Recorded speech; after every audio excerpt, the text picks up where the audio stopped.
அடிக்கிற வெயிலுக்கு சாப்பாட்டுக்கு இட்லி தோசைக்கு செம காம்பினேஷனாக இருக்கிற மாதிரி ஒரு பீர்க்கங்காய் கடையல் சிம்பிள் அண்ட் டேஸ்டியாக எப்படி செய்கிறதுன்னு பார்க்கலாமா.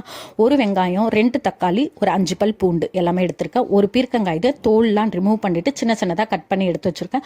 ஒரு கடாயில் 1 டீஸ்பூன் அளவுக்கு எண்ணெய் விட்டுட்டு கடுகு கருவேப்பிலை போட்டுக்கோங்க. அது நல்லா பொரிஞ்சதுக்கப்புறமா பூண்டு சேர்த்துக்கோங்க. பூண்டு லைட்டாக கோல்டன் ப்ரௌன் ஆனதுக்கப்புறமா வெங்காயம் சேர்த்துக்கோங்க. வெங்காயம் சேர்த்ததுக்கப்புறமா கொஞ்சமாக பெருங்காயத்தூள், உப்பு எல்லாமே சேர்த்து லைட்டாக வதக்குங்க.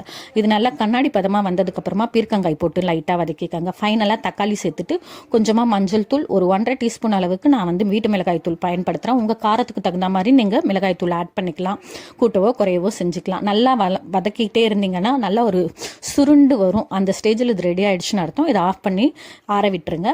அதுக்கடுத்து பார்த்தீங்கன்னா நான் ஒரு சின்ன கப் அளவுக்கு துவரம் பருப்பு, அதே கப் அளவுக்கு 1/4 கப் அளவுக்கு பாசிப்பருப்பு ரெண்டத்தையும் நல்லா வாஷ் பண்ணி ஒரு அரை மணி நேரம் ஊற வச்சுருக்கேன். கொஞ்சமாக அந்த ஊற வச்ச தண்ணியிலே ஒரு பிஞ்ச் மஞ்சள் தூள், ஒரு டீஸ்பூன் எண்ணெய் போட்டிருக்கேன். அப்போ தான் குயிக்காக வெந்துடும். நம்ம வதக்கி வச்ச கலவி இதில் சேர்த்து நல்லா மிக்ஸ் பண்ணிவிட்டு ஒரு விசில் வச்சு இறக்கிட்டிங்க. ப்ரெஷர் போனதுக்கப்புறம் ஓப்பன் பண்ணி மற்ற வச்சு லைட்டாக கடைஞ்சிட்டிங்க அப்படின்னா டேஸ்டியான குழு குழு பீர்க்கங்காய் கடைகள் ரெடி. இந்த வெயிலுக்கு ரொம்ப குளிர்ச்சியாக இருக்கும், தொண்டைக்கு ரொம்ப இதமாக இருக்கும், ரொம்ப டேஸ்டியாக இருக்கும். ட்ரை பண்ணி பார்த்துட்டு எப்படி இருக்குன்னு மறக்காமல் சொல்லுங்கள்.